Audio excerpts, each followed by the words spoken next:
ये मुझे दो, तुम घर जाओ, मैं संभाल लूँ। ठीक है। Hello sir, hello ma'am. हाँ जी मैम, तो क्या चाहिए आपको, आप मुझे बता सकते हैं?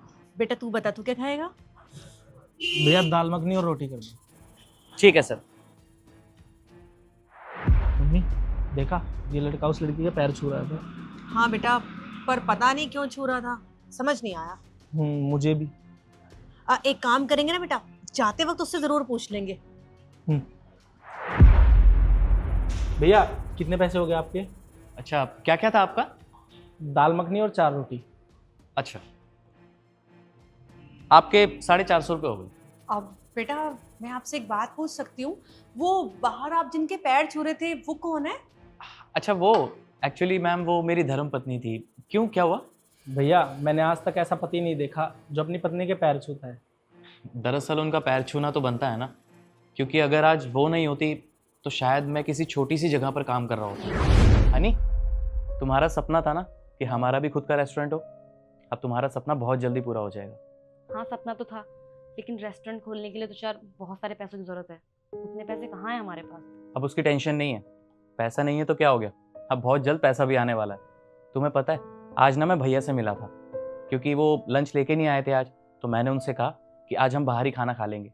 और तुम्हें पता है, तुम्हारा दिया हुआ टिफिन मेरे पास ही था, तो मैंने उनको बोला कि भैया आपको ना एक बार ये टेस्ट करना चाहिए। तो उन्होंने कहा ठीक है। तो पता है, जैसे ही उन्होंने तुम्हारे हाथ का बना हुआ खाना खाया, अरे वो तो उंगलियां चाटते रह गए अपने। बोले कि ये खाना इतना टेस्टी किसने बनाया है? तो मैंने बोला कोई और नहीं है, हनी है, उसने बनाया है। तो उन्होंने बोला कि इतना अच्छा खाना बना लेती है तेरी वाइफ।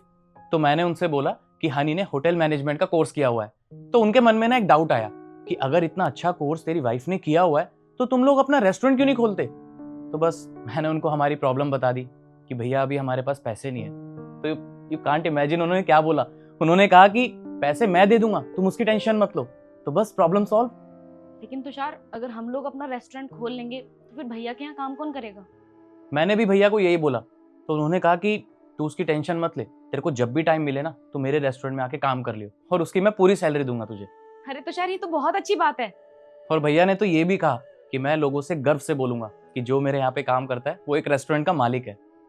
अच्छा तुम ये पकड़ो, मैं फ्रेश हो जाता हूँ। और मेरा मानना तो ये है कि देवी के सामने ना हमेशा हाथ जोड़ के उनके सामने झुक के रहना चाहिए, चाहे मैं हूँ, आप हो या कोई भी हो। क्योंकि औरतें कितना कुछ करती हैं, कितना कुछ सेक्रीफाइस करती है अपनों के लिए, घर चलाती हैं, सबका कितना ख्याल रखती हैं, सबको पालती हैं। और अगर हम अपनी बीवी की इज्जत करेंगे ना तो उस आदमी को सक्सेस होने से कोई नहीं रोक सकता। और आप ही देख लो ना, हमारे ग्रंथों में भी देवी का सम्मान सबसे ऊपर दिखाया गया है, और हमेशा ये बोला गया है कि उनका सम्मान करोगे तो ही आपकी तरक्की होगी और आपका हमेशा भला होगा। अब आप ही देख लीजिए, हर किसी के सामने सबसे पहले देवी का नाम आता है, जैसे सीता, राम, राधा कृष्ण, कितने सारे एग्जाम्पल्स हैं। तो इसलिए मेरा मानना तो ये है कि चाहे वो माँ हो, बहन हो या हमारी बीवी, उनके सामने हमेशा उनको प्रणाम करना चाहिए। और वो कहते हैं ना कि सृष्टि चलाने वाली भी देवी ही थी, और जिस धरती पे हम रहते हैं उसको भी हम धरती माता ही बोलते हैं। बेटा सच में मैंने पहली बार ऐसा लड़का देखा है जो लेडीज की इतनी रिस्पेक्ट करता है, हर किसी का सम्मान करता है। अगर सारे लड़के तुम्हारी तरह हो जाए फिर तो हमारी कंट्री का उद्धार हो जाएगा। ठीक है भैया, मैं अभी पे कर देता हूँ। चलो बेटा। ठीक है भैया, अब हम चलते हैं।